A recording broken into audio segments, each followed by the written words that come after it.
for him. Good. Amarantha sat on her throne. Again. There was another ash dagger waiting, and another fae kneeling. Female. I knew the words she'd say, the prayer she'd recite. I knew I'd slaughter her as I'd slaughtered the youth before me. To free them all, to free Tamlin, I would do it. I was the butcher of innocence and the savior of a land. Whenever you're ready, lovely Pharaoh.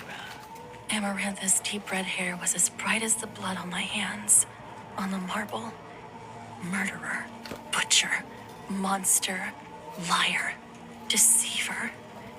I didn't know who I meant. The lines between me and the queen had long since blurred. My fingers loosened on the dagger, and it clattered to the ground, splattering the spreading pool of blood.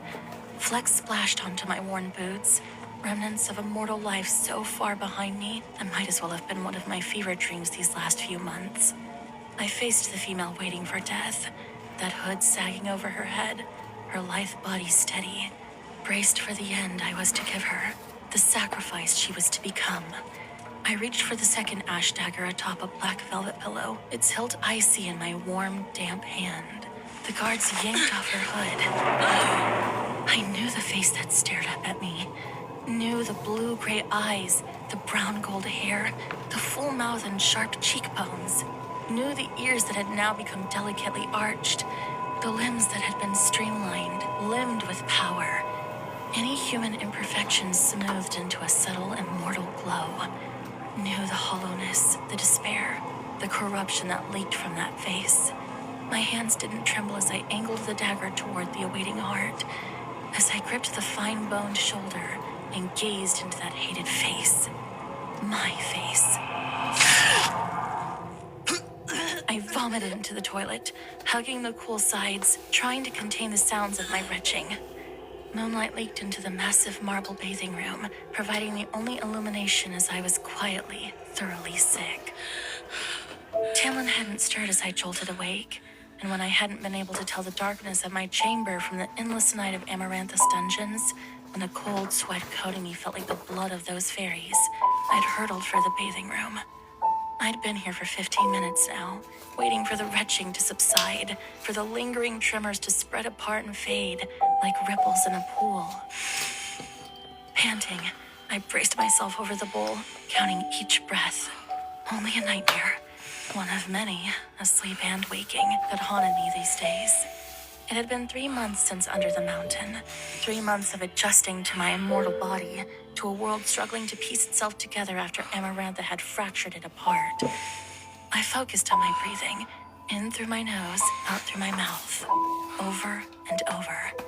When it seemed like I was done heaving, I eased from the toilet, but didn't go far, just to the adjacent wall near the cracked window, where I could see the night sky, where the breeze could caress my sticky face.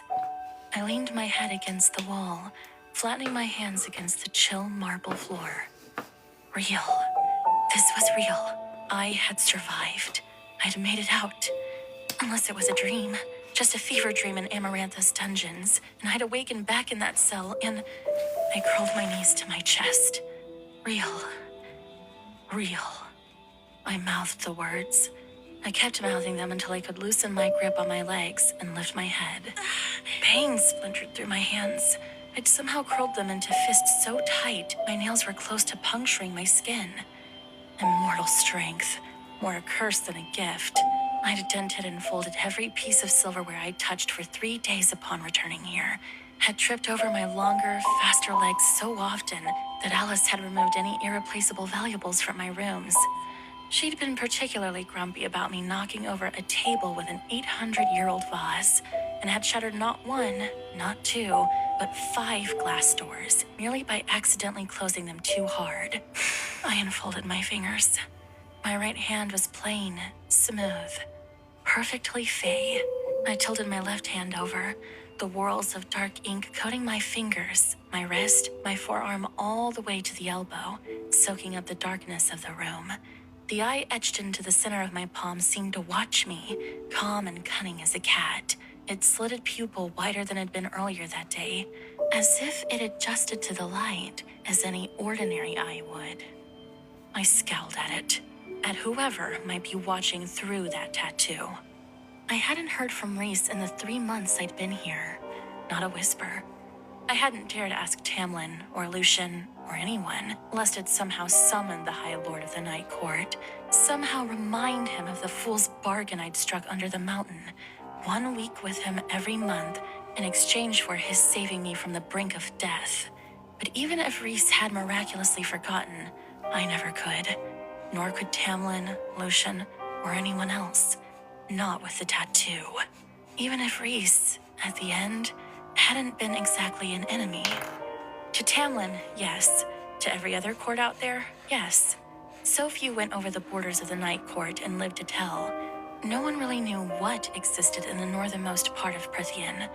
Mountains and darkness and stars and death. But I hadn't felt like Rhysand's enemy the last time I'd spoken to him in the hours after Amarantha's defeat. I'd told no one about that meeting, what he'd said to me, what I'd confessed to him. Be glad of your human heart, Feyre. Pity those who don't feel anything at all. I squeezed my fingers into a fist, blocking out that eye, the tattoo. I uncoiled to my feet and flushed the toilet before padding to the sink to rinse out my mouth, then wash my face. I wished I felt nothing. I wished my human heart had been changed with the rest of me, made into immortal marble, instead of the shredded bit of blackness that it now was, leaking its ichor into me. Tamlin remained asleep as I crept back into my darkened bedroom, his naked body sprawled across the mattress. For a moment, I just admired the powerful muscles of his back, so lovingly traced by the moonlight. His golden hair, mussed with sleep, and the fingers I'd run through it while we made love earlier. For him, I had done this. For him, I'd gladly wrecked myself and my immortal soul. And now I had eternity to live with it. I continued to the bed, each step heavier. The sheets were now cool and dry, and I slipped in, curling my back to him, wrapping my arms around myself. His breathing was deep, even. But with my fey ears, sometimes I wondered if I heard his breath catch, only for a heartbeat. I never had the nerve to ask if he was awake. He never woke when the nightmares dragged me from sleep, never woke when I vomited my guts up night after night. If he knew or heard, he said nothing about it. I knew similar dreams chased him from his slumber as often as I fled from mine. The first time it had happened, I'd awoken, tried to speak to him, but he'd shaken off my touch, his skin clammy, and had shifted into that beast of fur and claws and horns and fangs. He'd spent the rest of the night sprawled across the foot of the bed, monitoring the door, the wall of windows. He'd since spent many nights like that. Curled in the bed, I pulled the blanket higher, craving its warmth against the chill night. It had become our unspoken agreement, not to let Amarantha win by acknowledging that she still tormented us in our dreams and waking hours. It was easier to not have to explain anyway, to not have to tell him that though I'd freed him, saved his people and all of Prythian from Amarantha, I'd broken myself apart. And I didn't think even eternity would be long enough to fix me. I want to go. No. I crossed my arms, tucking my tattooed hand under my right bicep, and spread my feet slightly further apart on the dirt floor of the stables. It's been 3 months. Nothing's happened, and the village isn't even 5 miles. No. The mid-morning sun streaming through the stable doors burnished Tamlin's golden hair as he finished buckling the bandolier of daggers across his chest. His face, ruggedly handsome, exactly as I dreamt it during those long months he'd worn a mask, was set, his lips a thin line. Behind him, already atop his dapple-gray horse, along with 3 other Feylord sentries, Lucian silently shook his head in warning, his metal eye narrowing. "Don't push him," he seemed to say. But as Tamlin strode toward where his black stallion had already been saddled, I gritted my teeth and stormed after him. The village needs all the help it can get. And we're still hunting down Amarantha's beasts. He mounted his horse in one fluid motion. Sometimes, I wondered if the horses were just to maintain an appearance of civility, of normalcy, to pretend that he couldn't run faster than them, didn't live with 1 foot in the forest. His green eyes were like chips of ice as the stallion started into a walk. I don't have the sentries to spare to escort you. I lunged for the bridle. I don't need an escort. My grip tightened on the leather as I tugged the horse to a stop. and the golden ring on my finger, along with the square-cut emerald glittering atop it, flashed in the sun.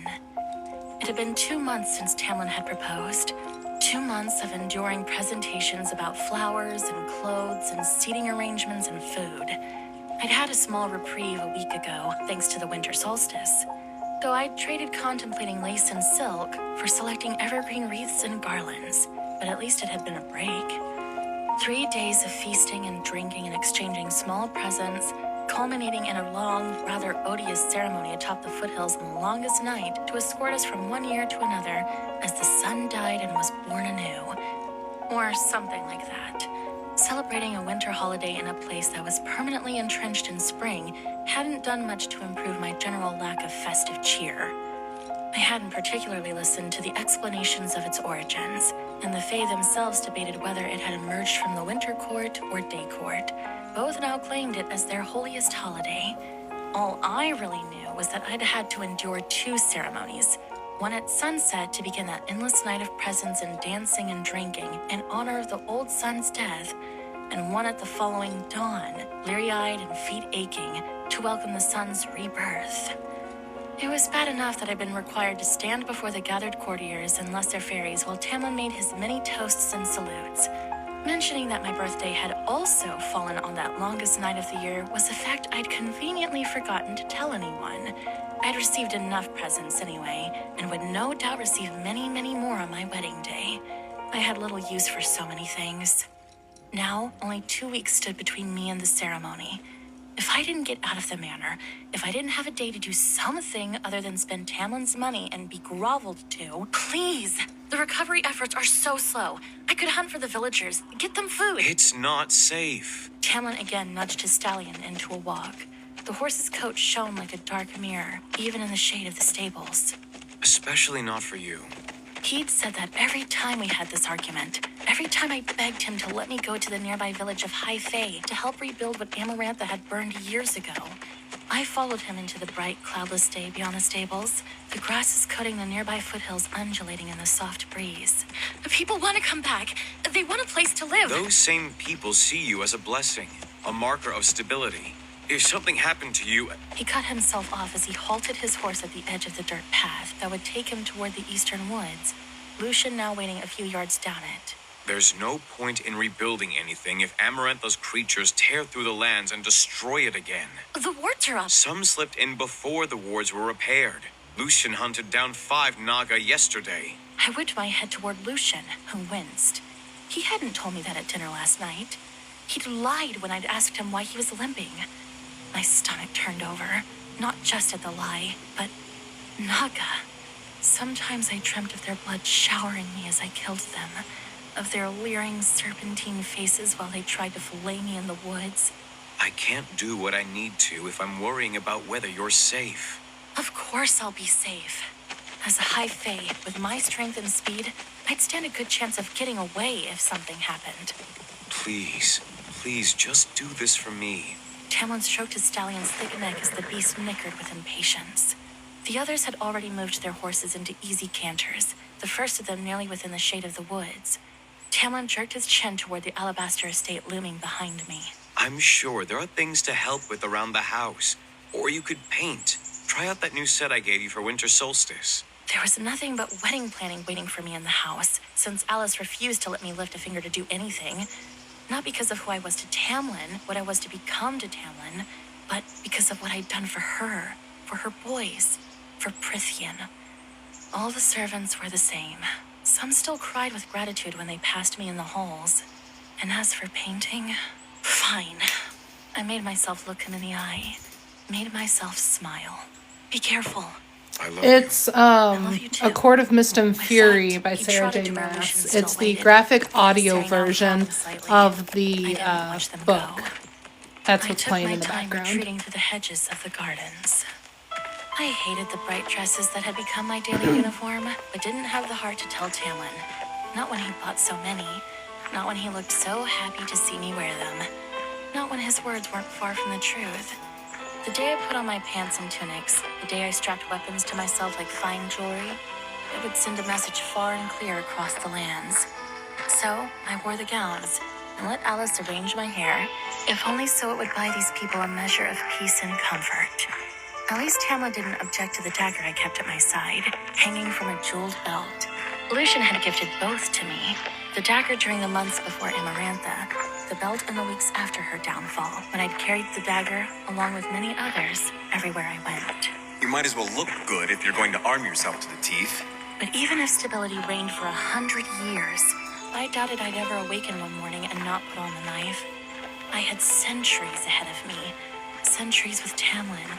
Centuries in this beautiful, quiet place. I'm having a Perhaps hard I'd set time myself up some deciding. time I know along I the want to way. do like a tan and Perhaps blue not. background, I paused before the stairs but I leading up don't into the rose know and ivy-covered house, if I and want peeked toward to the right, keep toward the it former that way. rose If I want garden to and the do like windows just beyond it. blue and I'd only set foot in and that room, green. my old Sorry, painting blue and studio, green, or once should I just when I'd keep it first blue? returned. And all those paintings, all the supplies, all that blank canvas waiting for me to pour out stories and feelings and dreams. I'd hated it. I'd walked out moments later and hadn't returned since. I'd stopped cataloging color and feeling and texture, stopped noticing it. I could barely look at the paintings hanging inside the manor. Sarah. Hearing my name called, the tightness in my shoulders eased a bit. Ianthe, the high priestess, as well as the high fae noble and childhood friend of Tamlin's, who had taken it upon herself to help plan the wedding festivities, and who had taken it upon herself to worship me and Tamlin as if we were newly minted gods, blessed and chosen by the cauldron itself. But I didn't complain, not when Ianthe knew everyone in the court and outside of it.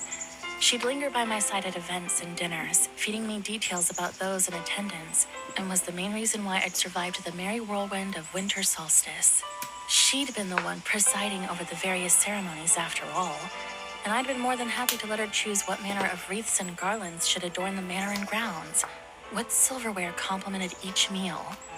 Beyond that, while Tamlin was the one who paid for my everyday clothes, it was Ianthe's eye that selected them.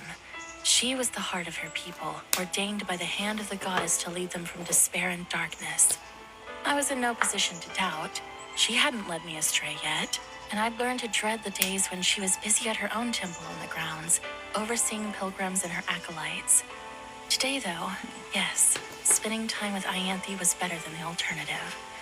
I bunched the gauzy skirts of my dawn pink gown in a hand and ascended the marble steps into the house. Next time, I promised myself, I'd convince Tamlin to let me go to the village. Oh, we can't let her sit next to him. They'd rip each other to shreds, and then we'd have blood ruining the table linens. Beneath her pale blue-gray hood, Ianthe furrowed her brow, crinkling the tattoo of the various stages of a moon cycle stamped across it. She scribbled out the names she'd dashed onto one of the seating charts moments before. The day had turned warm, the room a bit stuffy even with the breeze through the open windows, and yet the heavy hooded robe remained on. All the high priestesses wore the billowing, artfully twisted and layered robes. Though they certainly were far from matronly, Ianthe's slim waist was on display with a fine belt of sky blue, limpid stones, each perfectly oval and held in shining silver, and atop her hood sat a matching circlet, a delicate band of silver, with a large stone at its center. A panel of cloth had been folded up beneath the circlet, a built-in swath meant to be pulled over the brow and eyes when she needed to pray, beseech the cauldron and mother, or just think. Ianthe had shown me once what the panel looked like when down, only her nose and full, sensuous mouth visible, the voice of the cauldron. I'd found the image unsettling, that merely covering the upper part of her face had somehow turned the bright, cunning female into an effigy, into something other. Mercifully, she kept it folded back most of the time. Occasionally, she even took the hood off entirely to let the sun play in her long, gently curling golden hair. Ianthe's silver rings gleamed atop her manicured fingers as she wrote another name down. It's like a game. All these pieces vying for power or dominance, willing to shed blood if need be. It must be a strange adjustment for you. Such elegance and wealth, yet the savagery remained. The high fae weren't the tittering nobility of the mortal world. No, if they feuded, it would end with someone being ripped to bloody ribbons. Literally. Once, I trembled to share breathing space with them. I flexed my fingers, stretching and contorting the tattoos etched into my skin. Now I could fight alongside them, against them. Not that I tried. I was too watched, too monitored and judged. Why should the bride of the High Lord learn to fight if peace had returned? That had been Ianthe's reasoning when I'd made the mistake of mentioning it at dinner. Tamlin, to his credit, had seen both sides. I'd learned to protect myself, but the rumors would spread. Humans aren't much better. My sister Nesta would likely fit right in. Ianthe cocked her head, the sunlight setting the blue stone atop her hood glimmering. Will your mortal kin be joining us? No, I hadn't thought to invite them.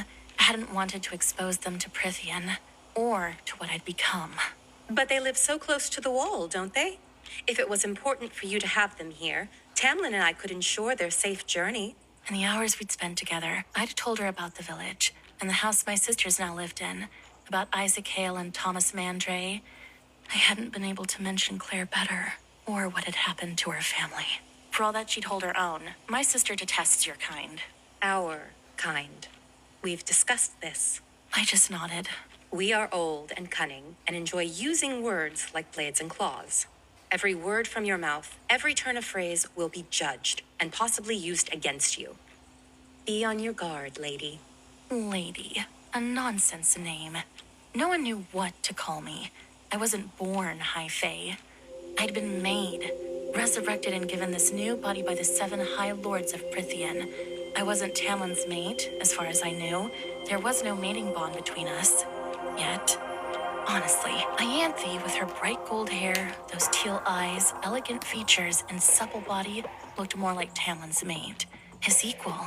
A union with Tamlin, a High Lord and a High Priestess, would send a clear message of strength to any possible threats to our lands, and secure the power Ianthe was no doubt keen on building for herself.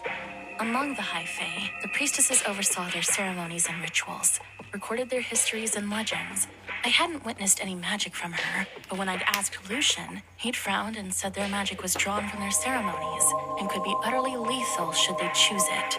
I'd watched her on the winter solstice for any signs of it, marking the way she'd positioned herself so that the rising sun filled her uplifted arms, but there had been no ripple or thrum of power from her or the earth beneath us. I didn't know what I'd really expected from Ianthe, one of the 12 high priestesses who together governed their sisters across every territory in Prythian. Ancient, celibate, and quiet had been the extent of my expectations, thanks to those whispered mortal legends, when Tamlin had announced that an old friend was soon to occupy and renovate the crumbling temple complex on our lands. But Ianthe had breezed into our house the next morning, and those expectations had immediately been trampled, especially the celibate part. Priestesses could marry, bear children, and dally as they would. It would dishonor the cauldron's gift of fertility to lock up their instincts, their inherent female magic in bearing life, Ianthe had once told me. So, while the 7 High Lords ruled Prythian from thrones, the 12 High Priestesses reigned from the altars, their children as powerful and respected as any Lord's offspring. And Ianthe, the youngest High Priestess in 3 centuries, remained unmarried, childless, and keen to enjoy the finest males the land has to offer. I often wondered what it was like to be that free and so settled within yourself. Have you given any thought to what color roses? White? Pink? Yellow? Red? Not red. The color of Amarantha's hair, all that blood, the welts on Claire Better's broken body, spiked to the walls of Under the Mountain. Russet could be pretty with all the green, but maybe that's too autumn court. Whatever color you want. If I were being blunt with myself, I'd admit that Ianthe had become a crutch, but she seemed willing to do it, caring when I couldn't bring myself to. Yet Ianthe's brows lifted slightly. Despite being a high priestess, she and her family had escaped the horrors of Under the Mountain by running. Her father, one of Tamlin's strongest allies amongst the Spring Court, and a captain in his forces, had sensed trouble coming and packed off Ianthe, her mother, and 2 younger sisters to Valahan, one of the countless fairy territories across the ocean. For 50 years, they'd lived in the foreign court, biding their time while their people were butchered and enslaved. She hadn't once mentioned it. I knew better than to ask. Every element of this wedding sends a message to not only Prythian, but the world beyond. I knew. She'd told me this before. I know you are not fond of the dress. Understatement. I hated the monstrosity of tool she'd selected. Tamlin had too, though he'd laughed himself hoarse when I showed him in the privacy of my room. But he'd promised me that though the dress was absurd, the priestess knew what she was doing. I'd wanted to push back about it, hating that though he agreed with me, he had sided with her, but it took more energy than it was worth. But it makes the right statement. I've spent time amongst enough courts to know how they operate. Trust me in this. I do trust you. I waved a hand toward the papers before us. You know how to do these things. I don't. Silver tinkled at Ianthe's wrists, so like the bracelets the children of the Blessed wore on the other side of the wall. I sometimes wondered if those foolish humans had stolen the idea from the high priestesses of Prythian, if it had been a priestess like Ianthe who had spread such nonsense among humans. It's an important moment for me as well. Ianthe adjusted the circlet atop her hood. Teal eyes met mine. You and I are so alike. Young, untested amongst these wolves. I am grateful to you and to Tamlin to allow me to preside over the ceremony, to be invited to work with this court, be a part of this court. The other high priestesses do not particularly care for me, nor I for them, but She shook her head, the hood swaying with her. together, the three of us make a formidable unit. 4 if you count Lucian. Not that he particularly wants anything to do with me. A leading statement. She often found ways to bring him up, to corner him at events, to touch his elbow or shoulder. He ignored it all. Last week, I'd finally asked him if she'd set her sights on him, and Lucian had merely given me a look, snarling softly, before stalking off. I took that as a yes. But a match with Lucian would be nearly as beneficial as one with Tamlin, the right hand of a High Lord and another High Lord's son. Any offspring would be powerful, coveted. You know, it's hard for him where females are involved. He has been with many females since the death of his lover. Perhaps it's different with you. Perhaps it means something he's not ready for. I shrugged, searching for the right words. Perhaps he stays away because of it. She considered, and I prayed she bought my half-lie. Ianthe was ambitious, clever, beautiful, and bold, but I did not think Lucian forgave her, or would ever forgive her, for fleeing during Amarantha's reign. Sometimes, I honestly wondered if my friend might rip her throat out for it. Are you at least excited for the wedding? I fiddled with my emerald ring. It'll be the happiest day of my life. The day Tamlin had asked me to marry him, I'd certainly felt that way. I'd wept with joy as I told him yes, yes, 1,000 times yes. I made love to him in the field of wildflowers where he'd brought me for the occasion. The union is cauldron blessed. Your survival of the horrors under the mountain only proves it. I caught her glance then, toward my left hand, the tattoos. It was an effort not to tuck my hand beneath the table. The tattoo on her brow was of midnight blue ink, but somehow still fit, still accented the feminine dresses, the bright silver jewelry, unlike the elegant brutality of mine. We could get you gloves. And that would send another message, perhaps to the person I so desperately hoped had forgotten I existed. I'll consider it. It was all I could do to keep from bolting before the hour was up, and Ianthe floated to her own personal prayer room, a gift from Tamlin upon her return, to offer midday thanks to the cauldron for our land's liberation, my triumph, and Tamlin's ensured dominance over his land. I sometimes debated asking her to pray for me as well. To pray that I'd one day learn to love the dresses and the parties and my role as a blushing, pretty bride. I was already in bed when Tamlin entered my room, silent as a stag through a wood.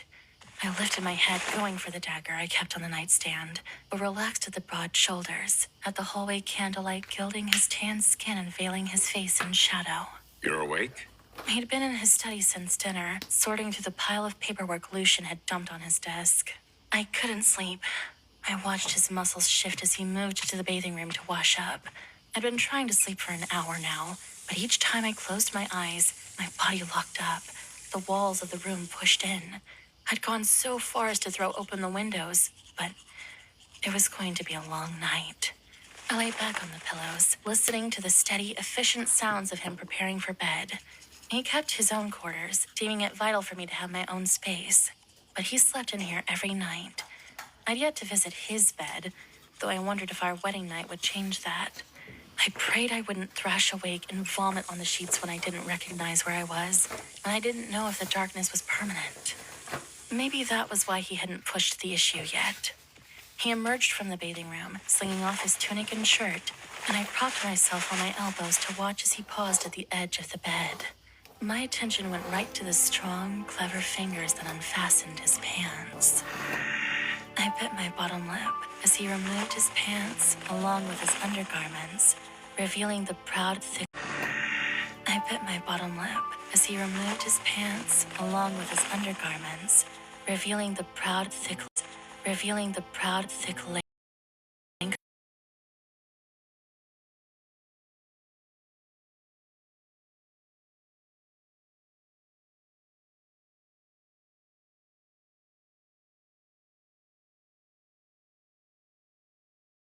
Deal like her. You have no idea how hard it is for him to even let you off the estate grounds. He's under more pressure than you realize. I know exactly how much pressure he endures, and I didn't realize I'd become a prisoner. You're not. He clenched his jaw. When I was a mere human, when the borders were far less safe. He didn't care for you the way he does now. And after what happened under the mountain, The words clanged in my head, along my too tense muscles. he's terrified. Terrified of seeing you in his enemy's hands, and they know it too. They know all they have to do to own him would be to get a hold of you. You think I don't know that? But does he honestly expect me to spend the rest of my life in that manner, overseeing servants and wearing pretty clothes? Lucian watched the ever-young forest. Isn't that what all human women wish for? A handsome fairy lord to wed and shower them with riches for the rest of their lives. I gripped the reins of my horse hard enough that she tossed her head. Good to know you're still a prick, Lucian. His metal eye narrowed. Tamlin is a high lord. You will be his wife. There are traditions and expectations you must uphold. We must uphold in order to present a solid front that is healed from Amarantha and willing to destroy any foes who try to take what is ours again. Ianthe had given me almost the same speech yesterday. The tithe is happening soon. The first he's called in since her curse. His cringe was barely perceptible. He gave our people 3 months to get their affairs in order, and he wanted to wait until the new year had started. But next month, he will demand the tithe. Ianthe told him it's time, that the people are ready. He waited. He knew that I didn't know what it was and wanted me to admit to it. Tell me. Twice a year, usually around the summer and winter solstices, each member of the Spring Court, whether they're high fae or lesser fairy, must pay a tithe, dependent on their income and status. It's how we keep the estate running, how we pay for things like sentries and food and servants. In exchange, Tamlin protects them, rules them, helps them when he can. It's a give and take. This year, he pushed the tithe back by a month, just to grant them that extra time to gather funds to celebrate. But soon, emissaries from every group, village, or clan will be arriving to pay their tithes. As Tamlin's wife, you will be expected to sit with him. And if they can't pay, you will be expected to sit there while he metes out judgment. It can get ugly. I'll be keeping track of who does and doesn't show up, who doesn't pay. And afterward, if they fail to pay their tithe within the 3 days' grace he will officially offer them, he'll be expected to hunt them down. The high priestesses themselves, Ianthe, grant him sacred hunting rights for this. Horrible. Brutal. I wanted to say it, but the look Lucian was giving me, I'd had enough of people judging me. So give him time, Feyre. Let's get through the wedding, then the tithe the next month, and then we can see about the rest. I've given him time. I can't stay cooped up in the house forever. He knows that. He doesn't say it, but he knows it. Trust me. You will forgive him if his family's own slaughter keeps him from being so liberal with your safety. He's lost those he cares for too many times. We all have. Every word was like fuel added to the simmering pit in my gut. I don't want to marry a high lord. I just want to marry him. One doesn't exist without the other. He is what he is. He will always, always seek to protect you, whether you like it or not. Talk to him about it.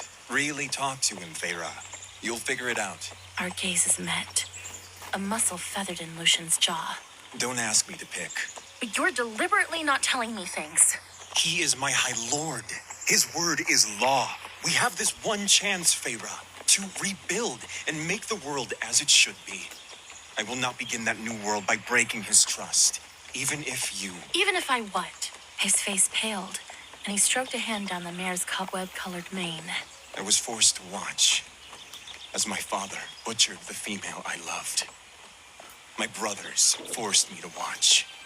There was no magic spell, no miracle to bring her back. There were no gathered high lords to resurrect her. I watched, and she died. And I will never forget that moment when I heard her heart stop beating. My eyes burned. Tamlin got what I didn't. We all heard your neck break, but you got to come back. And I doubt that he will ever forget that sound either. And he will do everything in his power to protect you from that danger again, even if it means keeping secrets, even if it means sticking to rules you don't like. In this, he will not bend. So don't ask him to. Not yet. I had no words in my head, my heart. Giving Tamlin time, letting him adjust, it was the least I could do. The clamor of construction overtook the chittering of forest birds long before we set foot in the village. We cleared the woods to find a village halfway toward being built. Pretty little buildings of stone and wood, makeshift structures over the supplies and livestock. The only things that seemed absolutely finished were the large well in the center of the town and what looked to be a tavern. Sometimes the normalcy of Prythian, the utter similarities between it and the mortal lands, still surprised me. I might as well have been in my own village back home, a much nicer, newer village. But the layout, the focal points, all the same. And I felt like just as much an outsider when Lucian and I rode into the heart of the chaos, and everyone paused their laboring or selling or milling about to look at us. At me. Feyre Cursebreaker. Well, that was a new name. I was grateful for the long sleeves of my riding habit and the matching gloves I tugged on before we'd entered the village border. Lucian pulled up his mare to a high-fame male who looked like he was in charge of building a house bordering the well fountain. We came to see if any help was needed. Our services are yours for the day. The male blanched. Gratitude, my lord, but none is needed. His eyes gobbled me up, whitening. The debt is paid. The sweat on my palms felt thicker, warmer. Please. Lucian bowed his head gracefully. The effort to rebuild is our burden to share. It would be our honor. The male shook his head. The debt is paid. And so it went at every place we stopped in the village, Lucian dismounting, asking to help, and polite, reverent rejections. Within 20 minutes, we were already riding back into the shadows and rustle of the woods. Did he let you take me today, so that I'd stop asking to help rebuild? No, I decided to take you myself, for that exact reason. They don't want or need your help. Your presence is a distraction and a reminder of what they went through. They weren't under the mountain, though. I recognized none of them. No, Amarantha had camps for them. The nobles and favored fairies were allowed to dwell under the mountain.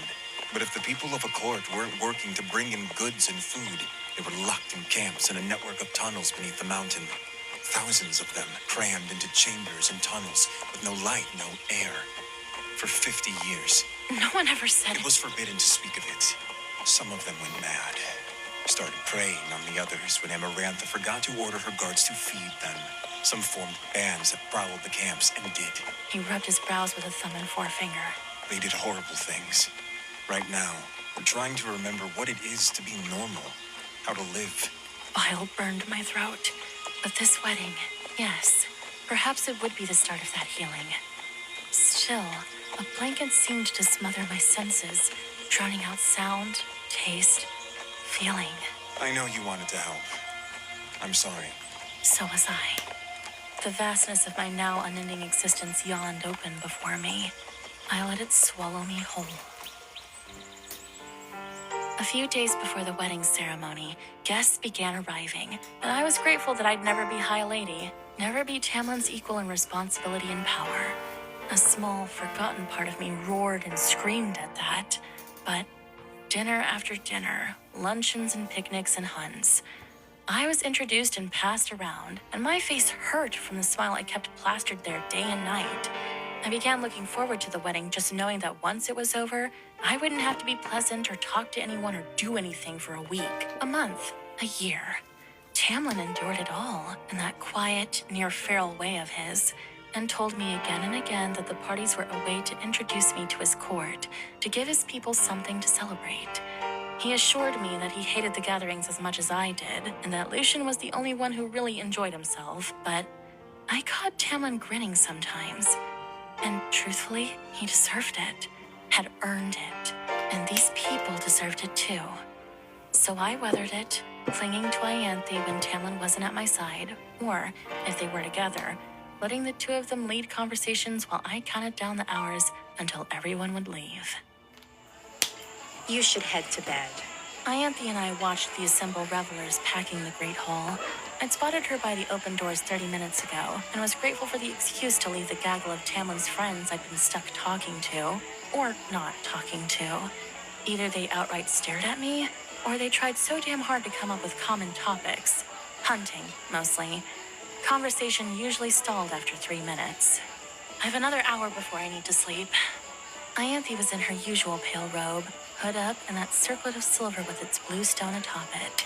The high-fae males eyed her as they meandered past where we stood by the wood-paneled wall near the main doors, either from awe or lust, or perhaps both. Their gazes occasionally snagging on me.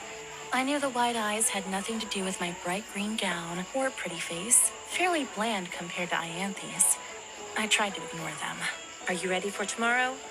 Is there anything I can do for you? Ianthe sipped from her glass of sparkling wine. The gown I wore tonight was a gift from her, actually. Spring court green, she'd called it. Alice had merely lingered while I dressed, unnervingly silent, letting Ianthe claim her usual duties. I'm fine. I'd already contemplated how pathetic it would be if I asked her to permanently stay after the wedding, if I revealed that I dreaded her leaving me to this court, these people, until Ninsar, a minor spring holiday to celebrate the end of seeding the fields and to pass out the first flower clippings of the season. Months and months from now. Even having her live at her own temple felt too removed.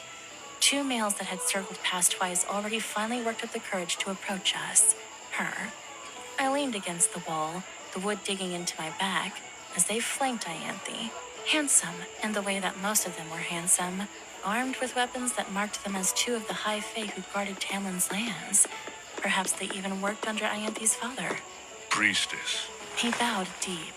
By now, I'd become accustomed to people kissing her silver rings and beseeching her for prayers for themselves, their families, or their lovers.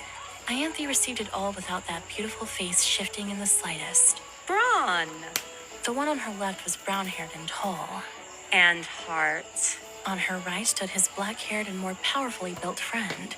She gave a coy, pretty tilt of her lips that I'd learned meant she was now on the hunt for nighttime companionship. I haven't seen you 2 troublemakers in a while.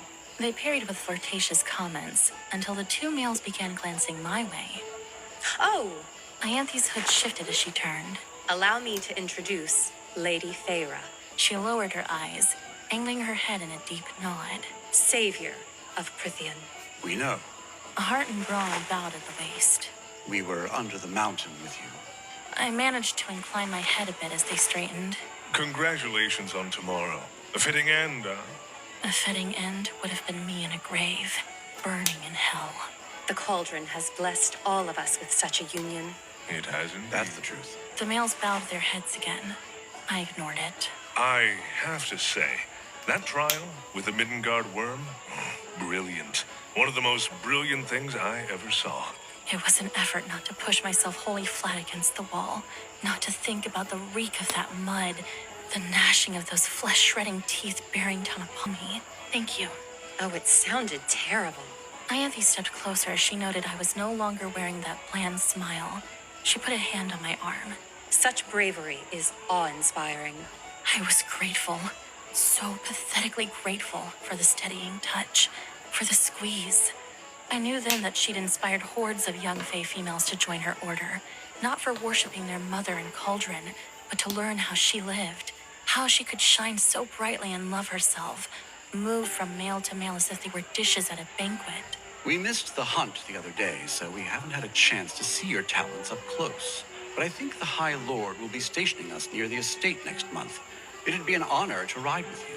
Tamla wouldn't allow me out with them in 1,000 years, and I had no desire to tell them that I had no interest in ever using a bow and arrow again, or hunting anything at all. The hunt I'd been dragged on 2 days ago had almost been too much.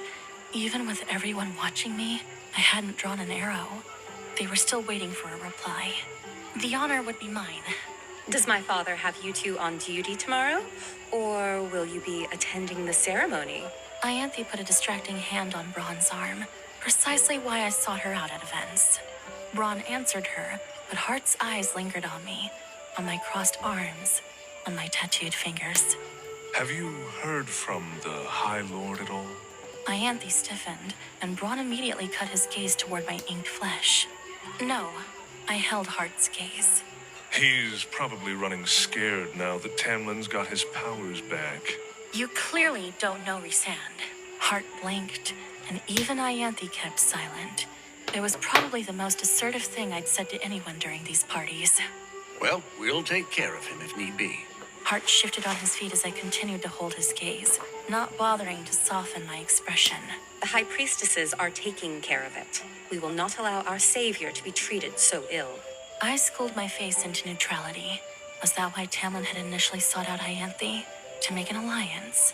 My chest tightened a bit. I turned to her. I'm going up. Tell Tamlin I'll see him tomorrow. Tomorrow, because tonight, Ianthe had told me we'd spend apart, as dictated by their long-held traditions. Ianthe kissed my cheek, her hood shielding me from the room for a heartbeat. I'm at your disposal, lady. Send word if you need anything. I wouldn't, but I nodded. As I slipped from the room, I peered toward the front, where Tamlin and Lucian were surrounded by a circle of high-fame males and females. Perhaps not as refined as some of the others, but they had the look of people who had been together a long time, fought at each other's sides. Tamlin's friends. He'd introduced me to them, and I'd immediately forgotten their names. I hadn't tried to learn them again. Tamlin tipped his head back and laughed, the others howling with him. I left before he could spot me, easing through the crowded halls until I was in the dim, empty upstairs of the residential wing. Alone in my bedroom, I realized I couldn't remember the last time I'd truly laughed. The ceiling pushed down, the large blunt spikes so hot I could see the heat rippling off them. Even from where I was chained to the floor. Chained because I was illiterate and couldn't read the riddle written on the wall. And Amarantha was glad to let me be impaled. Closer and closer. There was no one coming to save me from this horrible death. It had hurt. It had hurt and be slow. And I'd cry. I might even cry for my mother, who had never cared for me anyway. I might beg her to save me. I shot upright in my bed, yanking against invisible chains. I would have lurched for the bathing room had my legs and arms not shook so badly. Had I been able to breathe. I scanned the bedroom, shuddering. Real. This was real. The horrors, those were nightmares. I was out. I was alive. I was safe. A night breeze floated through the open windows, ruffling my hair, drying the cold sweat on me. The dark sky beckoned, the stars so dim and small, like speckles of frost. Braun had sounded as if watching my encounter with the Midgard worm was a sporting match, as if I hadn't been one mistake away from being devoured whole and my bones spat out. Savior and jester, apparently. I stumbled to the open window and pushed it wider, clearing my view of the star-flecked darkness. I rested my head against the wall, savoring the cool stones. In a few hours, I'd be married. I'd have my happy ending, whether I deserved it or not. But this land, these people, they would have their happy ending too. The first few steps toward healing, toward peace. And then things would be fine. Then I'd be fine.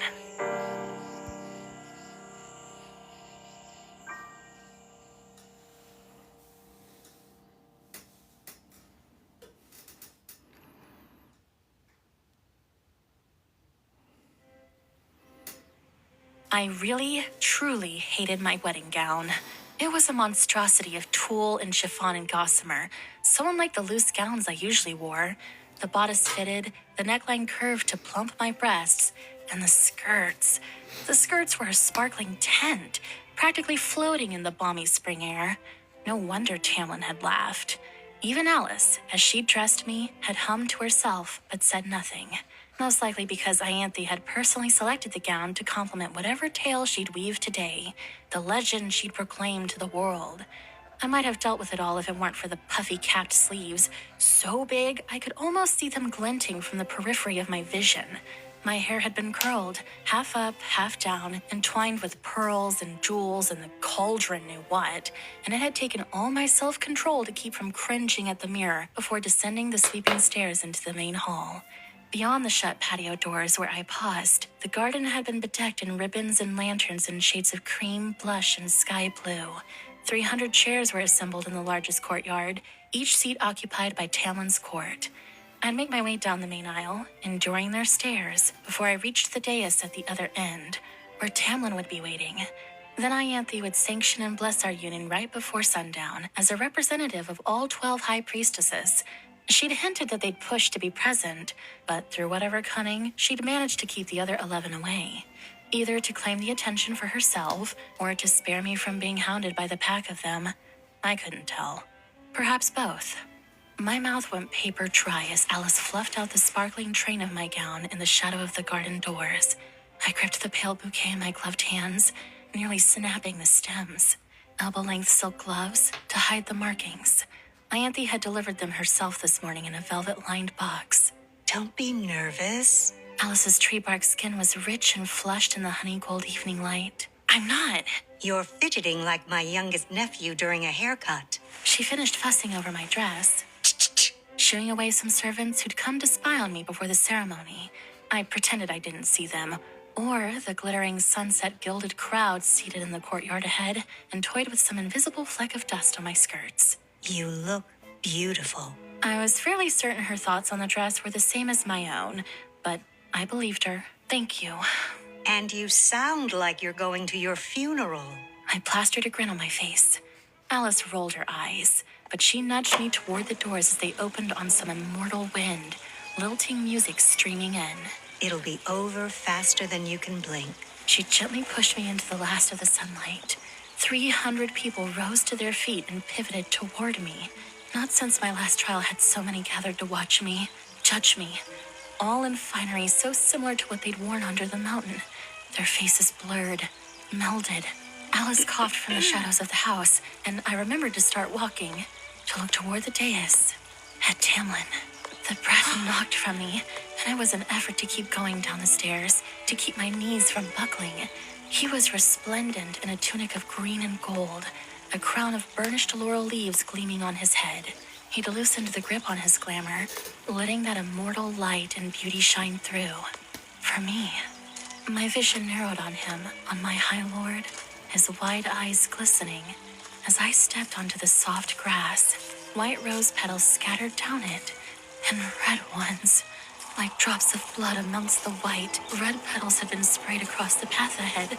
I forced my gaze up to Tamlin, his shoulders back, head high, so unaware of the true extent of how broken and dark I was inside. How unfit I was to be clothed in white when my hands were so filthy. Everyone else was thinking it. They had to be. Every step was too fast, propelling me toward the dais in Tamlin, and toward Ianthe, clothed in dark blue robes tonight, beaming beneath that hood and silver crown, as if I were good, as if I hadn't murdered 2 of their kind. I was a murderer and a liar. The cluster of red petals loomed ahead, just like that fey youth's blood had pooled at my feet. 10 steps from the dais, at the edge of that splatter of red, I slowed, then stopped. Everyone was watching, exactly as they had when I nearly died, spectators to my torment. Talon extended a broad hand, brows narrowing slightly. My heart beat so fast, too fast. I was going to vomit. Right over those rose petals, right over the grass and ribbons trailing into the aisle from the chairs flanking it.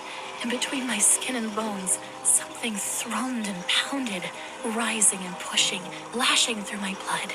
So many eyes, too many eyes, pressed on me, witnesses to every crime I'd committed, every humiliation. I don't know why I'd even bothered to wear gloves, why I'd let Ianthe convince me.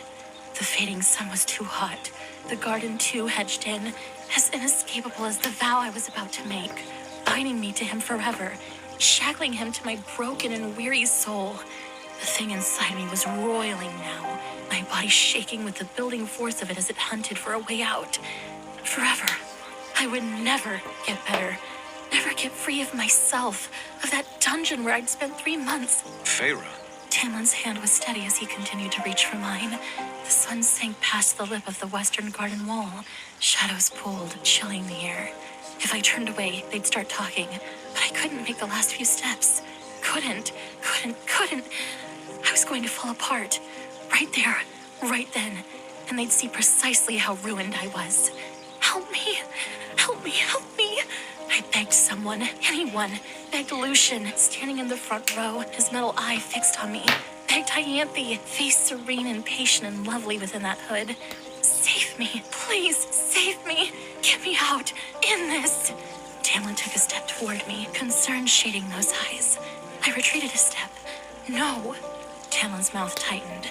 The crowd murmured. Silk streamers laden with globes of gold phalite twinkled in the life above and around us. Come, bride, and be joined with your true love. Come, bride, and let good triumph at last. Good. I was not good. I was nothing. And my soul, my eternal soul, was damned. I tried to get my traitorous lungs to draw air so I could voice the word. No. But I didn't have to say it. People fell back, a few vanishing outright as darkness erupted. I whirled, and through the night drifting away like smoke on a wind, I found Rhysand straightening the lapels of his black jacket. Hello, Feyre, darling. I shouldn't have been surprised. Not when Rhysand liked to make a spectacle of everything, and found pissing off Tamlin to be an art form. But there he was. Rhysand, High Lord of the Night Court, now stood beside me, darkness leaking from him like ink and water. He angled his head, his blue-black hair shifting with the movement. Those violet eyes sparkled in the golden phalite as they fixed on Tamlin, as he held up a hand to where Tamlin and Lucian and their sentries had their swords half drawn, sizing up how to get me out of the way, how to bring him down. But at the lift of that hand, they froze. Ianthe, however, was backing away slowly, face drained of color. What a pretty little wedding. Rhysand stuffed his hands into his pockets as those many swords remained in their sheaths. The remaining crowd was pressing back, some climbing over seats to get away. Rhys looked me over slowly and clicked his tongue at my silk gloves. Whatever had been building beneath my skin went still and cold. Get the hell out. Tamlin stalked toward us, claws ripped from his knuckles. Oh, I don't think so. Not when I need to call in my bargain with Feyre, darling. My stomach hollowed out. No, not now. You tried to break the bargain, and you know what will happen. Rhys jerked his chin toward me. I gave you 3 months of freedom. You could at least look happy to see me. I was shaking too badly to say anything. Rhys's eyes flickered with distaste. The expression was gone when he faced Tamlin again.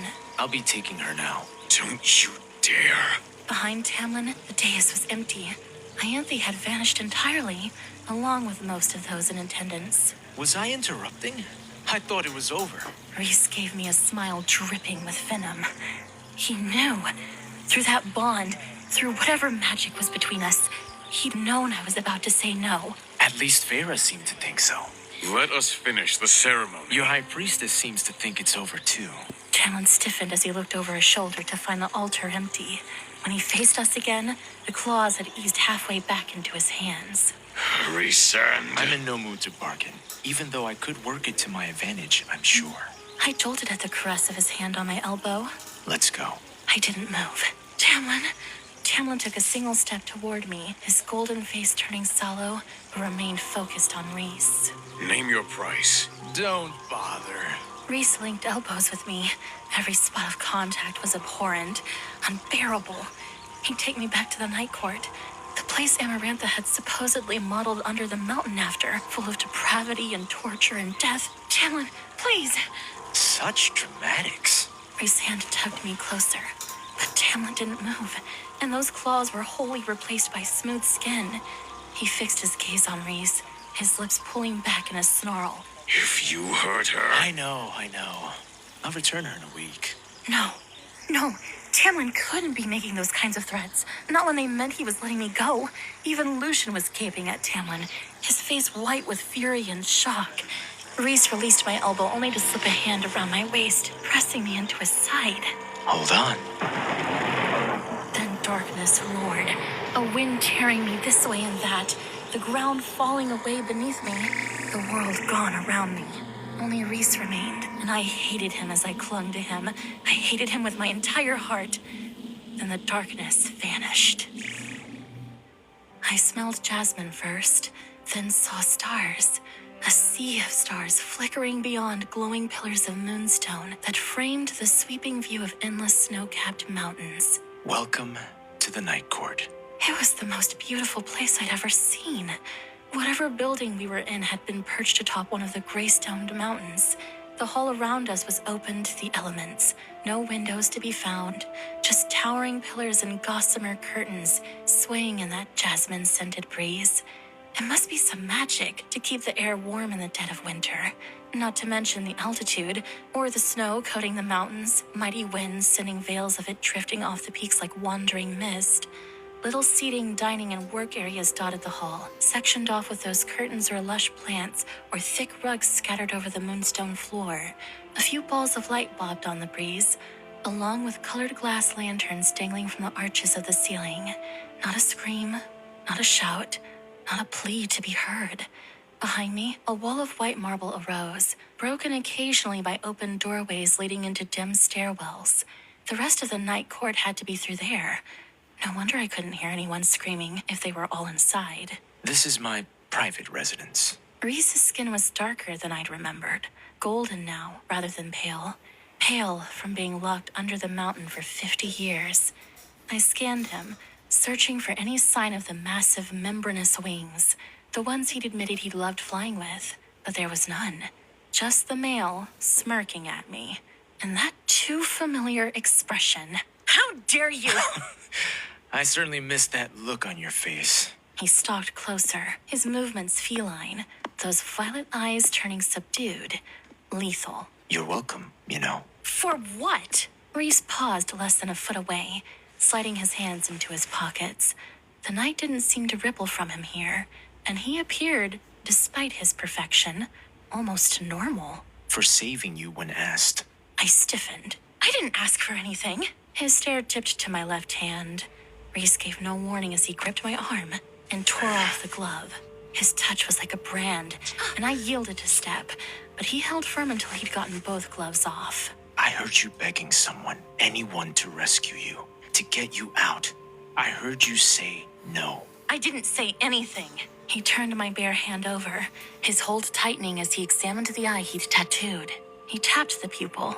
Once, twice. I heard it, loud and clear. I wrenched my hand away. Take me back, now. I didn't want to be stolen away. He shrugged. What better time to take you here? Maybe Tamlin didn't notice you were about to reject him in front of his entire court. Maybe you can now simply blame it on me. You're a bastard. You made it clear enough that I had reservations. Such gratitude, as always. What do you want from me? Want? I want you to say thank you, first of all. Then I want you to take off that hideous dress. You look exactly like the doe-eyed damsel he and that simpering priestess wants you to be. You don't know anything about me, or us. Does Tamlin? Does he ever ask you why you hurl your guts up every night, or why you can't go into certain rooms or see certain colors? I froze. He might as well have stripped me naked. Get the hell out of my head. Likewise. He stalked a few steps away. You think I enjoy being awoken every night by visions of you puking? You send everything right down that bond, and I don't appreciate having a front row seat when I'm trying to sleep. Prick. I wouldn't ask about what he meant about the bond between us.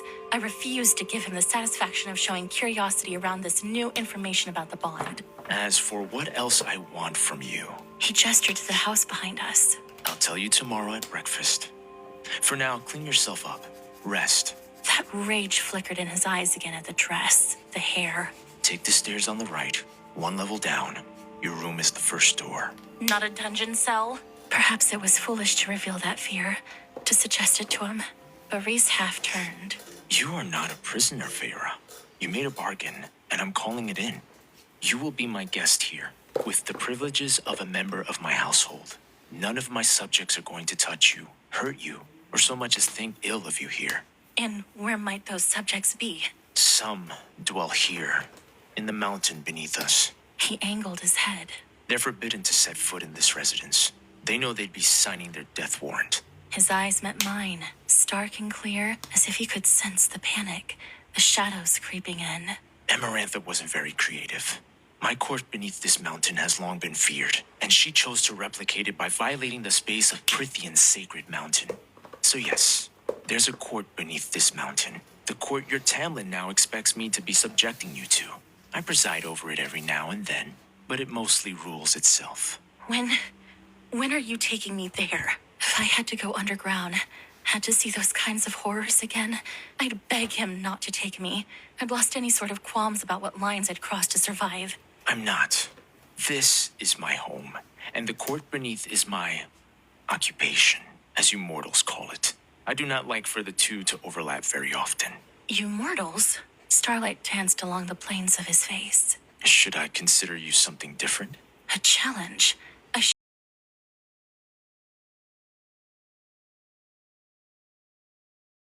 The Night Court territory was enormous, bigger than any other in Prythian, and all around us were those empty, snow-blasted mountains. No sign of towns, cities, or anything. Scattered throughout, dwelling as they wish, just as you are now free to roam where you wish. I wish to roam home. Rhys finally sauntered toward the other end of the hall, which ended in a veranda open to the stars. I'm willing to accept your thanks at any time, you know. He didn't look back. Red exploded in my vision, and I couldn't think above the roar in my head. One heartbeat, I was staring after him. The next, I had my shoe in a hand. I hurled it at him with all my strength, all my considerable immortal strength. I barely saw my silk slipper as it flew through the air, fast as a shooting star, so fast that even a high lord couldn't detect it as it neared, and slammed into his head. Rhys whirled, eyes wide. I already had the other shoe in my hand. I dare you. I flung my other shoe right at his head, as swift and hard as the first one. His hand snatched up, grabbing the shoe mere inches from his face. Rhys lowered the shoe, his eyes meeting mine, as the silk dissolved to glittering black dust in his fist. His fingers unfurled, the last of the sparkling ashes blowing into oblivion, and he surveyed my hand, my body, my face. Interesting. Then he continued on his way. I debated tackling him and pummeling that face with my fists, but I wasn't stupid. I was in his home, on top of a mountain in the middle of absolutely nowhere, it seemed. No one would be coming to rescue me. No one was even here to witness my screaming. So I turned toward the doorway he'd indicated, heading for the dim stairwell beyond. I'd nearly reached it, not daring to breathe too loudly. So, that went well. My room was a dream. After scouring it for any sign of danger, after learning every exit and entrance and hiding place, I paused in the center to contemplate where, exactly, I'd be staying for the next week. Like the upstairs living area, its windows were open to the brutal world beyond. No glass, no shutters, and sheer amethyst curtains fluttered in that unnatural soft breeze. The large bed was a creamy white and ivory concoction, with pillows and blankets and throws for days, made more inviting by the twin golden lamps beside it. An armoire and dressing table occupied a wall, framed by those glassless windows. Across the room, a chamber with a porcelain sink and toilet lay beyond an arched wooden door. But the bath... Occupying the other half of the bedroom, my bathtub was actually a pool, hanging right off the mountain itself. A pool for soaking or enjoying myself. Its far edge seemed to disappear into nothing, the water flowing silently off the side and into the night beyond. A narrow ledge on the adjacent wall was lined with fat, guttering candles, whose glow gilded the dark, glassy surface and wafting tendrils of steam. Open, airy, plush, and calm. This room was fit for an empress. With the marble floors, silks, velvets, and elegant details, only an empress could have afforded it. I tried not to think what Rhys's chamber was like, if this was how he treated his guests. Guest, not prisoner. Well, the room proved it. I didn't bother barricading the door. Reese could likely fly in if he felt like it, and I'd seen him shatter a fairy's mind without so much as blinking. I doubted a bit of wood would keep out that horrible power. I again surveyed the room, my wedding gown hissing on the warm marble floors. I peered down at myself. You look ridiculous. He itched along my cheeks and neck. It didn't excuse what he'd done, even if he'd saved me from having to refuse Tamlin, having to explain. Slowly, I tugged the pins and baubles from my curled hair, piling them onto the dressing table. The sight was enough for me to grit my teeth, and I swept them into an empty drawer instead, slamming it shut so hard the mirror above the table rattled. I rubbed at my scalp, aching from the weight of the curls and prodding pins. This afternoon, I'd imagined Tamlin pulling them each from my hair, a kiss for every pin. But now, Reese was the least of my concerns. Tamlin had seen the hesitation, but had he understood that I was about to say no? Had I Yanthe? I had to tell him, had to explain that there couldn't be a wedding, not for a while yet. Maybe I'd wait until the mating bond snapped into place, until I knew for sure it couldn't be some mistake, that I was worthy of him. Maybe wait until he, too, had faced the nightmares stalking him, relaxed his grip on things a bit. On me, even if I understood his need to protect, that fear of losing me. Perhaps I should explain everything when I returned. But so many people had seen it, seen me hesitate. My lower lip trembled, and I began unbuttoning my gown, then tugged it off my shoulders. I let it slide to the ground in a sigh of silk and tulle and beading, a deflated souffle on the marble floor, and took a large step out of it. Even my undergarments were ridiculous. Frothy scraps of lace intended solely for Tamlin to admire and then tear into ribbons. I snatched up the gown, storming to the armoire and shoving it inside. Then I stripped off the undergarments and chucked them in as well. My tattoo was stark against the pile of white silk and lace. I didn't realize I was weeping until I grabbed the first bit of fabric within the armoire I could find, a set of turquoise nightclothes, and shoved my feet into the ankle-length pants, then pulled a short-sleeved matching shirt over my head, the hem grazing the top of my navel. I didn't care that it had to be some night court fashion, didn't care that they were soft and warm. I climbed into that big fluffy bed, the sheets smooth and welcoming, and could barely draw a breath steady enough to blow out the lamps on either side. But as soon as darkness enveloped the room, my sobs hid in full, flowing out the open windows and into the starry, snow-kissed night. Reese hadn't been lying when he said I was to join him for breakfast. The gentle knock hurled me awake. Not that I'd slept much during the night. For a heartbeat, I wondered why my bed felt so much softer, why mountains flowed into the distance and not spring grasses and hills. And then it all poured back in, along with a throbbing, relentless headache. After the second patient knock, It's Caradwyn and Nuwalamis, your handmaidens under the mountain? I scrambled out of bed to let them in. Hello. Again? I might not have recognized the pretty dark-haired twins. I had never seen them as anything but shadows, their faces always concealed in impenetrable night. But here, or perhaps without Amarantha, they were fully corporeal. I wondered if they'd ever told me their names, if I had been too far gone under the mountain to even care. You are to bathe and dress. Breakfast will be served in 30 minutes. They laid out some clothes on the bed. Thanks? Before leaving me to wash in private. I was tempted to linger in the luxurious heat of the bathtub for the rest of the day, but a faint, endlessly amused tug cleaved through my headache. I knew that tug, had been called by it once before, in those hours after Amarantha's downfall. I ducked to my neck in the water, scanning the clear winter sky, the fierce wind whipping the snow off those nearby peaks. No sign of him, no pound of beating wings. But the tug yanked again in my mind, my gut. A summoning, like some servant spell. Cursing him soundly, I scrubbed myself down and dressed in the clothes they'd left. And now, striding across the sunny upper level as I blindly followed the source of that insufferable tug, my high-waisted peach pants were loose and billowing, gathered at the ankles with velvet cuffs of bright gold.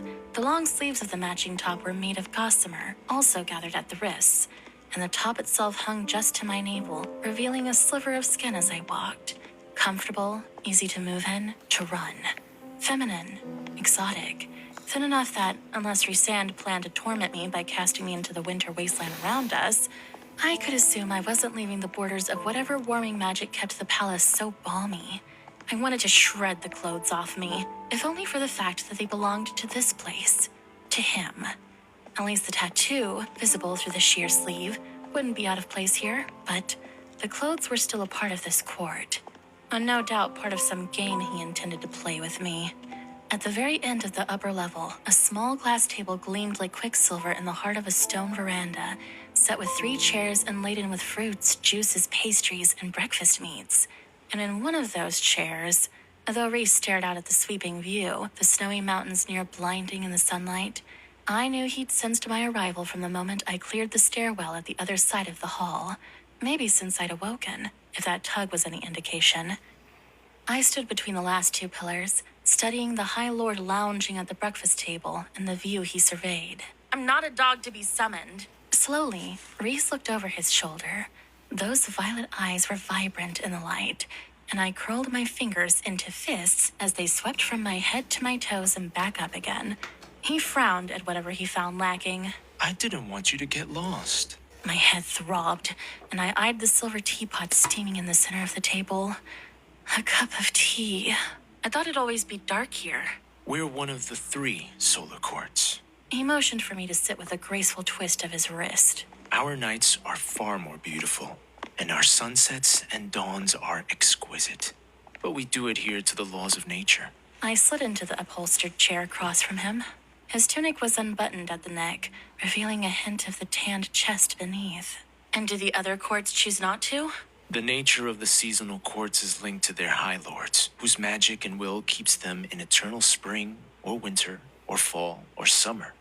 It has always been like that, some sort of strange stagnation. But the solar courts, day, dawn, and night, are of a more symbolic nature.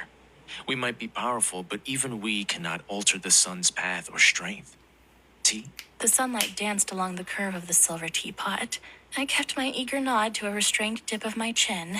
But you will find that our nights are more spectacular. So spectacular that some in my territory even awaken at sunset and go to bed at dawn just to live under the starlight. I splashed some milk in the tea, watching the light and dark eddy together. Why is it so warm in here when winter is in full blast out there? Magic. Obviously. I set down my teaspoon and nearly sighed at the tea's rush of heat and smoky, rich flavor. But why? Reese scanned the wind tearing through the peaks. You heat a house in the winter. Why shouldn't I heat this place as well? I'll admit, I don't know why my predecessors built a palace fit for the summer court in the middle of a mountain range that's mildly warm at best. But who am I to question? I took a few more sips, that headache already lessening, and dared to scoop some fruit onto my plate from a glass bowl nearby. He watched every movement. You've lost weight. You're prone to digging through my head whenever you please. I stabbed a piece of melon with my fork. I don't see why you're surprised by it. His gaze didn't lighten, though that smile again played about his sensuous mouth. No doubt his favorite mask. Only occasionally will I do that. And I can't help it if you send things down the bond. I contemplated refusing to ask, as I had done last night, but how does it work? This bond that allows you to see into my head. Think of the bargain's bond as a bridge between us, and at either end is a door to our respective minds, a shield.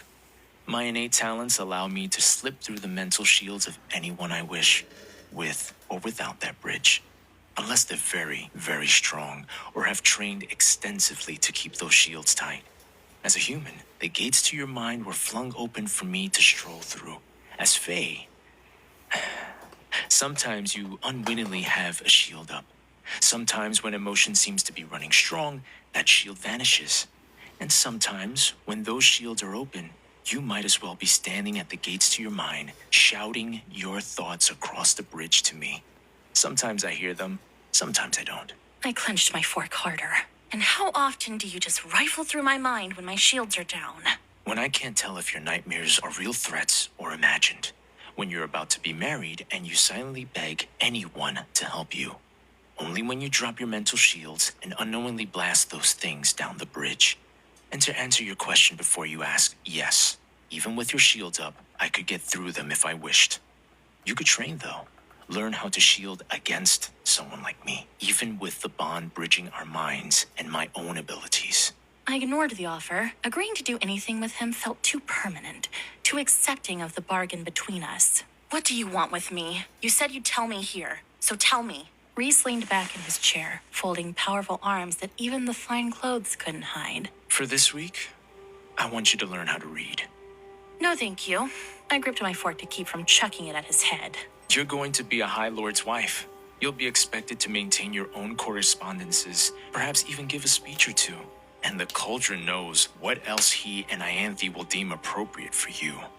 Make menus for dinner parties, write thank you letters for all those wedding gifts, embroider sweet phrases on pillows. It's a necessary skill. And you know what? Why don't we throw in shielding while we're at it? Reading and shielding. Fortunately, you can practice them together. They are both necessary skills, but you are not going to teach me. What else are you going to do with yourself? Paint? How's that going these days, Feyre? What the hell does it even matter to you? It serves various purposes of mine, of course. What purposes?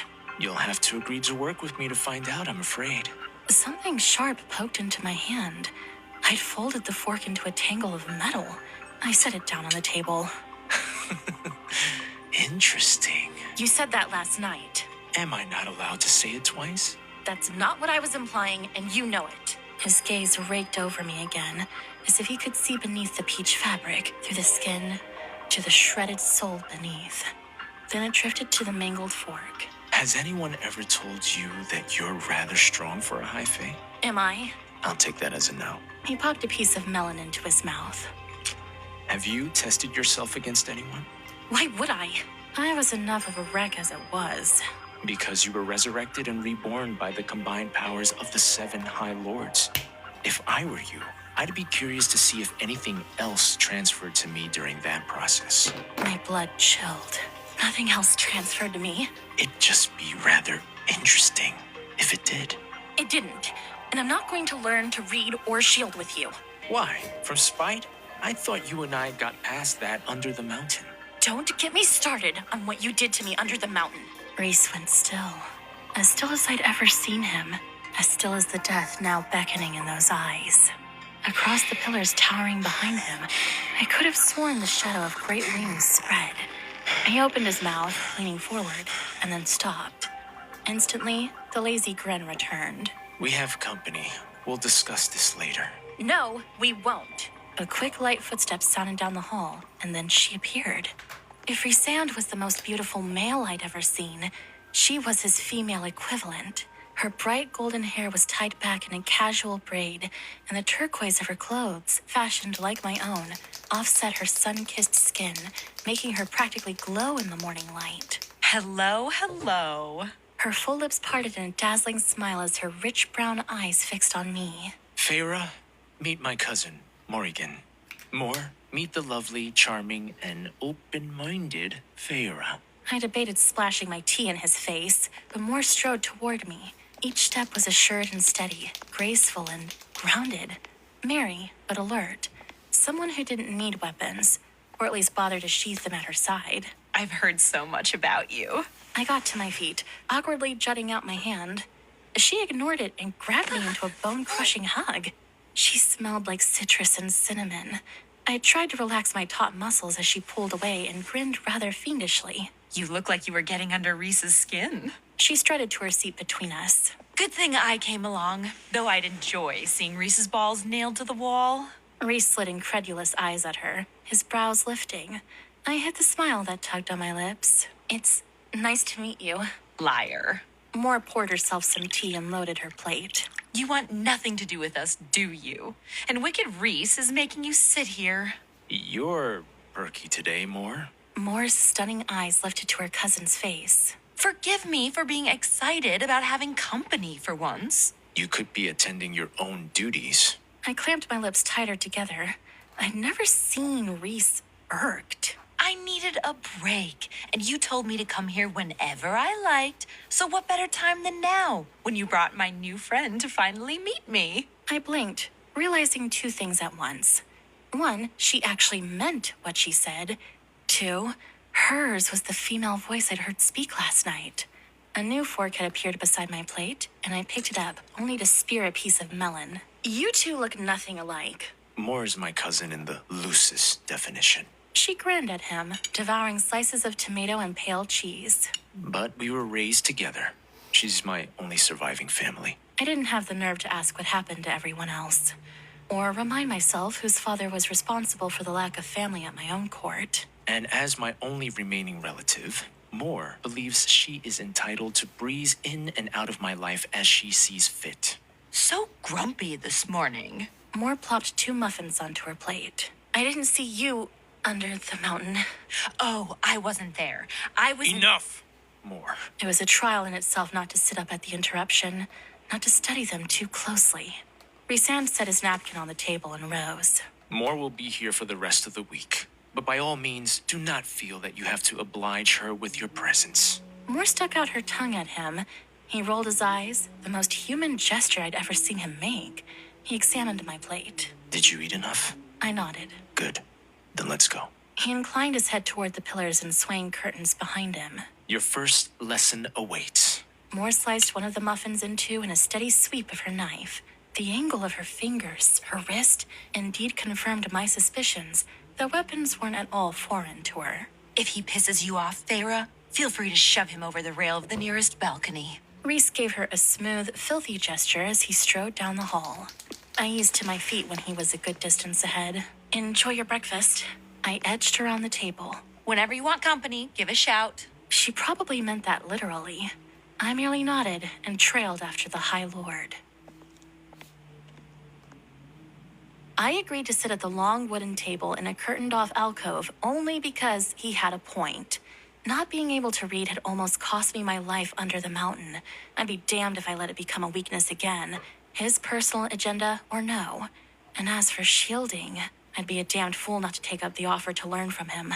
The thought of anyone, especially Rhys, sifting through the mess in my mind, taking information about the spring court, about the people I loved. I did never allow it. Not willingly. But it didn't make it any easier to endure Rhysand's presence at the wooden table or the stack of books piled atop it. I know my alphabet. He laid a piece of paper in front of me. I'm not that stupid.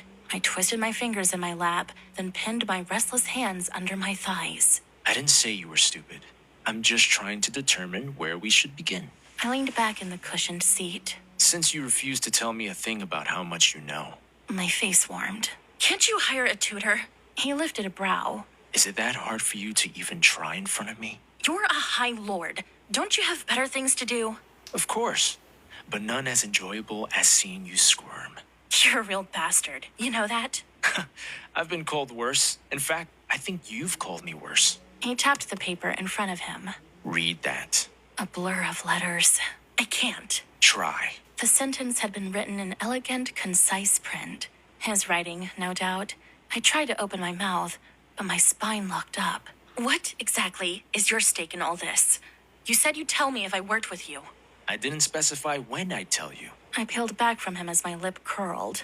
He shrugged. Maybe I resent the idea of you letting those sycophants and warmongering fools in the spring court make you feel inadequate. Maybe I indeed enjoy seeing you squirm. Or maybe... I get it. Try to read it, Feyre. Prick. I snatched the paper to me, nearly ripping it in half in the process. I looked at the first word, sounding it out in my head. You. The next I figured out with a combination of my silent pronunciation and logic. Look. Good. I didn't ask for your approval. Absolutely. I deigned to glance at him, brows raised. Delicious. My brows now nodded. I read the next 2 words, then whipped my face toward him. You look absolutely delicious today, Feyre. That's what you wrote. He leaned back in his seat. As our eyes met, sharp claws caressed my mind and his voice whispered inside my head. It's true, isn't it? I jolted back. Stop that! But those claws now dug in, and my entire body, my heart, my lungs, my blood yielded to his grip, utterly at his command. The fashion of the night court suits you. I couldn't move in my seat, couldn't even blink. This is what happens when you leave your mental shields down. Someone with my sort of powers could slip inside, see what they want, and take your mind for themselves. Or they could shatter it. I'm currently standing on the threshold of your mind. But if I were to go deeper, all it would take would be half a thought from me, and who you are, your very self, would be wiped away. Distantly, sweat slid down my temple. You should be afraid. You should be afraid of this, and you should be thanking the God's damn cauldron that in the past 3 months, no one with my sorts of gifts has run into you. Now shove me out. I couldn't. Those claws were everywhere, digging into every thought, every piece of self. He pushed a little harder. Shove me out. I didn't know where to begin. I blindly pushed and slammed myself into him, into those claws that were everywhere, as if I were a top loosed in a circle of mirrors. That way, Pharaoh. An answer, a little open path gleamed inside my mind. The road out. It'd take me forever to unhook each claw and shove the mass of his presence out that narrow opening. If I could wash it away, a wave of self, of me, to sweep all of him out. I didn't let him see the plan take form as I rallied myself into a cresting wave and struck. The claws loosened, reluctantly, as if letting me win this round. Good. My bones, my breath and blood, they were mine again. I slumped in my seat. Not yet. Shield. Block me out so I can't get back in. I already wanted to go somewhere quiet and sleep for a while. Claws at that outer layer of my mind, stroking. I imagined a wall of adamant snapping down, black as the night and a foot thick. The claws retracted a breath before the wall sliced them in two. Very nice. Blunt, but nice. I couldn't help myself. I grabbed the piece of paper and shredded it in two, then four. You're a pig. Oh, most definitely. But look at you. You read that whole sentence, kicked me out of your mind, and shielded. Excellent work. Don't condescend to me. I'm not. You're reading at a level far higher than I anticipated. That burning returned to my cheeks, but mostly illiterate. At this point, it's about practice, spelling, and more practice. You can be reading novels by Ninsar, and if you keep adding to those shields, you might very well keep me out entirely by then too. Ninsar. It'd be the first Tamlin and his court would celebrate in nearly 50 years. Amarantha had banned it on a whim, along with a few other small but beloved Fae holidays that she had deemed unnecessary. But Ninsar was months from now. Is it even possible to truly keep you out? Not likely. But who knows how deep that power goes. Keep practicing, and we'll see what happens. And will I still be bound by this bargain at Ninsar too? After what happened, I couldn't mention specifics on what had occurred under the mountain, what he'd done for me during that fight with Amarantha, what he'd done after. I think we can agree that I owe you nothing, and you owe me nothing. His gaze was unflinching. Isn't it enough that we're all free? I splayed my tattooed hand on the table. By the end, I thought you were different. Thought that I was all a mask. But taking me away, keeping me here, I shook my head, unable to find the words vicious enough, clever enough to convince him to end this bargain. His eyes darkened. I'm not your enemy, Feyre. To end this bargain. His eyes darkened. I'm not your enemy, Feyre.